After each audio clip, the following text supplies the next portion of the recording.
I wrote Ice Ice Baby when I was 16 years old. I never could imagine the type of success I was gonna have. I sold 160 million records. We were selling 1 million records a day. When it blew up, I was 19. And at that point, everybody realized, he's white? What? And they're already jamming to Ice Ice Baby. It's all over radio, #1 everywhere. I think my record had sold like 4 million, 5 million copies or something like that at that point, which is only like a week into it. Crazy. Hey, I'm doing good, man.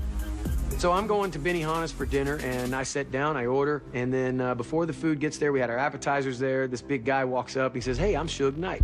He says, let me talk to you for a minute. Ice, if you got a second, let me just talk to you. I says, okay, yeah. He starts eating some of my fries or whatever I'm eating there. Yeah, okay, all right, I can order more, no big deal. He didn't give me an explanation or anything at that point. He just says, hi, I'm Suge Knight, and I'm just nice to know you. So I didn't even think much from it other than that was, you know, why would somebody come in and sit down and say hello to me just to introduce themselves? A little time had passed, maybe 3 weeks to a month. I go back, I check into a hotel in LA, somewhere close to the Beverly Center there. I'm with my DJ, Earthquake, and 2 bodyguards. I walk in the room, pull the key out, and I look in there, and Suge's already in the room with about 5 other guys. And I'm like, whoa. And he goes, hey, don't be alarmed, come on in. Suge did tell my bodyguards to shut the F up and just stand over in the back. Did I see guns? Yes, many of them. Suge just says, you know, Rob, me and you, let's go to the balcony and talk. And he brings a stack of papers, about 300 papers thick. The story that has been told is that I was hung over a balcony, which has never happened. He didn't hang me over the balcony. He took me to the balcony to talk to me. I got it. You don't have to hang me over. I didn't want to question that or test that water, so to speak. It looked like it was freezing, and there was ice crystals floating across of it, so I didn't want to jump right in. You see what I'm saying? Didn't look like a hot tub to me.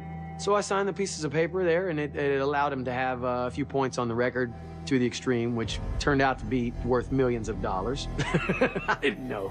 I'm young. I'm 19, you know. Then I start thinking back on things and going,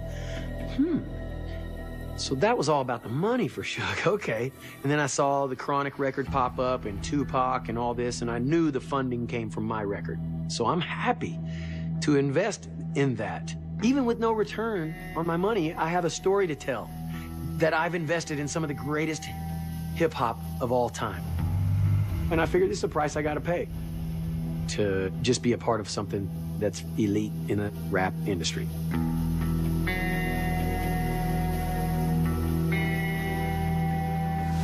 We gave Mario Johnson $400,000 advance. Suge's deal is he got a 25% management fee. So he made $100,000 off that advance. It's the most money he'd ever made. He came back, must have been a couple weeks later, and says, I got another client. He brought in Doc and Dre. No one could do it better. Came out, it made a huge splash. Like, oh my God, this is the next guy. You know, I made it to that position. The DOC was